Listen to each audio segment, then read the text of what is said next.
All right. Welcome back, everybody. If you're watching this on YouTube, I recommend checking out my website here, www.danceofthecosmos.com.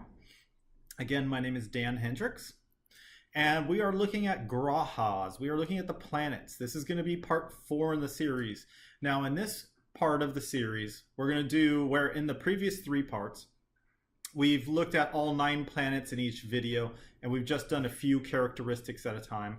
Whereas in this video, we're going to look at each planet individually. So it'll be parts 4.1, 4.2, all the way to parts 4.9, where we look at all the different planets individually, because what we're going to look at is we're going to look at the characteristics and the natures of the planet that is given in one single text of astrology called Brihat Parasara Hora Sastra. I recommend you check that out. It's probably one of the most important, if not the most important, classic astrological text. Okay, so with that being said, today we are going to start with the sun. So let's go ahead and jump right in. Okay, so with the sun, you'll see right here, I have the other qualities that we've listed from the first 3 videos, and now here are all the qualities that we are going to be talking about that the sun is talked about and mentioned in Brihat Parasara Hora Sastra to represent. So what Parasara says the sun is honey yellow-eyed. Well, honey yellow-eyed means that, so what is honey? First and foremost, what is honey? Well, honey is something that bees produce, right? So they go out there and they're into the flowers, they get the pollen, and they take the pollen, they go back to the hive so that they can form honey. And the honey is meant to nourish all the next generation of bee. And then honey, so it's a very nourishing thing. It's meant to nourish other people. It's very, just like sattva, just like we see the word pure right here. Honey is a very, very pure substance. And we know in Ayurveda, as long as you do not cook honey, honey is one of the best things for you, because what honey does, if you take honey with your herbs, what it does is it takes those herbs and it delivers the nutrition of that herb deep into the cellular level. And so honey is extremely nourishing. So we see it's honey yellow-eyed. So the sun is honey yellow-eyed, and you will see here there's a D here, and it's not honey yellow eyes. It's not saying that he's got yellow eyes. It's about eyed, which means that his eyes are of a honey yellow nature, which means that's how he is seeing the world. He has honey yellow glasses, if you want to look at it that way. He's looking through honey yellow lenses through the world. So he's seeing the things that are pure and rich and golden that he can create. It's the beauty in life, the most pure thing. It's a very idea of sattvic. It's the sun, like we've said, he's looking up, and he's got his honey yellowed vision, his honey yellow goggles that he views the world through. And through the world, he is seeing the beauty and the richness and the nourishment that he can provide through his actions. And then we also see that, and that's kind of echoed with the idea of sattva and everything else we've talked about with the sun. So now the sun is also said to be square. Well, what is square? Well, if you were to take one side of a square, you'd be able to just look at that one side of the square. If you measure it and you see it's a certain measurement, you can therefore know exactly what all of the other 3 sides are measured at. You can know the whole circumference of it. You can measure the whole surface of the square by just knowing that one measurement. So by knowing one, it's because it's that consistent, it's that similar. It's a very, to me, when I think of the word square, I think of someone that is very transparent. I think of it as an energy of like, this is what I'm going to do, and because this is who I am. So if you know one thing about what someone's solar nature is, what they're trying to bring into the world, you can be sure that you can know a lot about this person, because this is the way that it is. This is the way that it's going to be. This is what I'm trying to do. And then how do you think they're going to go about it? Well, if they're square, they're going to be very consistent, because all those sides are the exact same. And not only that, but when you look at a square is a very simple shape to look at, because you can look at it and you can very clearly see that a square has the same side. You can look at it and you see, oh, that's square, because you see that all those sides are the same. Whereas, I mean, you may have a pentagon or a hexagon or an octagon or something like that, where all the where all of the sides, all the 8 sides are the same, or all the 6, all the 5 sides are the same, but it may not be as apparent because the eye just isn't as attuned to that. And the other thing that we know about a square is a square's sides are sharp. If you saw a perfect square, you would know that, like, oh, that's going to be some sharp edges. And that's how we know that the sun is cruel. And this kind of ties into what we talked about in the first video of how the sun is cruel. It's going about its things. It's about the king who has this pure vision, you know, this honey-yellowed eyes, this sattvic inspiration of what it wants to do to what is best for the whole entire kingdom. And it's going about and it's looking to do those actions, but it's cruel because sometimes there's some people that we're going to step on here.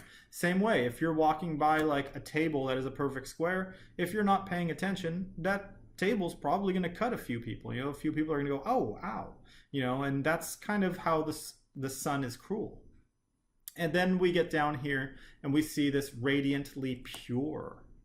So what do we know about the sun? We know that the sun radiates energy from its core and provides energy for the rest of the universe. And that energy manifests as heat and as light. So it provides the basis and the foundation for life to exist. But it also holds, like we talked about, the organization intelligence of the king or the sun. We know that what it's also doing is it's holding everything in place. But we also see here, so what the sun, when we're saying it's radiantly pure, we know it's radiating out. What is inside is projecting out what its vision is into the world. But it is with that of a vision that is pure, like we talked about with honey yellow eye, like we talk about with sattva.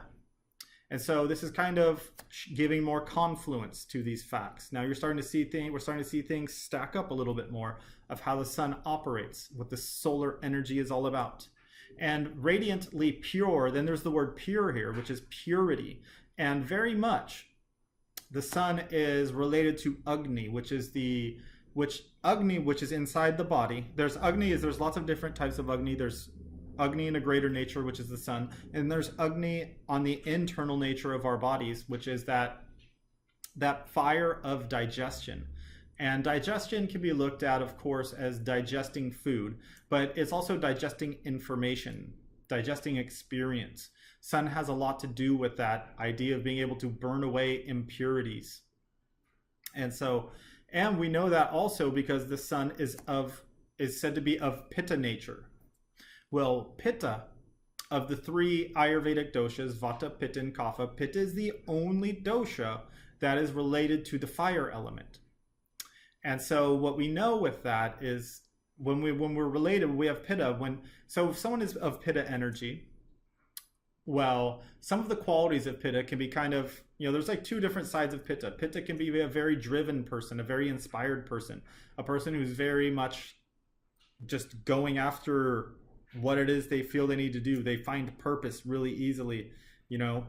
And then at the same time, you know, then there's some negative qualities of then you also get the negative energy of the heat, which the negative energy of heat, of fire element, is that of burning up other people. You know, that's one of the problems with the sun that we know of, and we'll get into the mythology of the sun.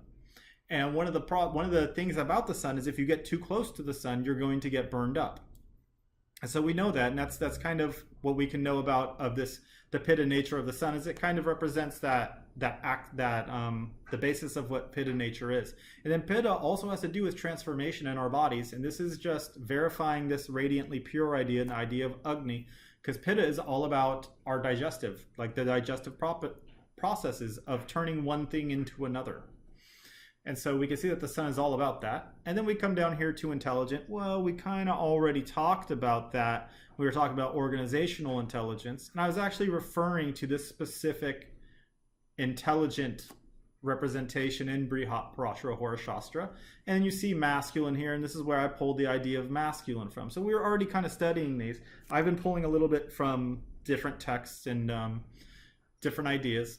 And then finally, we get down here to but little hair. I love this idea of the sun having but little hair, because what the idea is with the sun is, if you think about hair is something like, how important is it to do your hair in the morning? You know, how important is it to comb your hair, brush your hair? And how important is it for you to take care of your responsibilities of the kingdom? Well, I think that kind of is that kind of goes without saying. So I mean, what the sun is, what it's saying here with but little hair, is that the sun is not about the little things in life and the little minutia and managing the mundane aspects of life.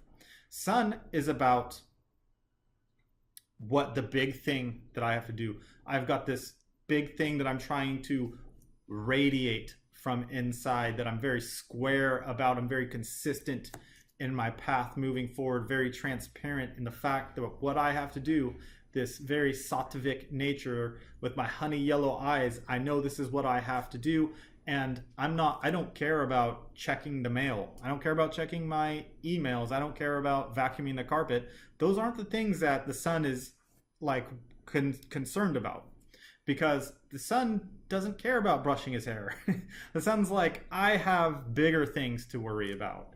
The sun is that big thing in the sky. The sun's directional strength, like we talked about before, is in the 10th house. The sun is looking up, but the sun's not looking up at his hair. The sun's looking up at the sky, what it is that he wants to create and bring forth into this world. And so that kind of sums up the nature of what Brihat Parasara Hora Sastra is teaching us about the sun. And I find these qualities, these are like my favorite group of qualities. This is my favorite text that describes the planets, because it feels a little bit more poetic to me.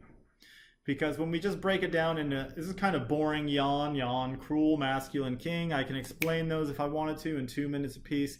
Whereas these, I'm like, there's no way. This is going to be an hour and a half video if I try and go through all 9 of these planets this way. So I said, let's just take it one by one.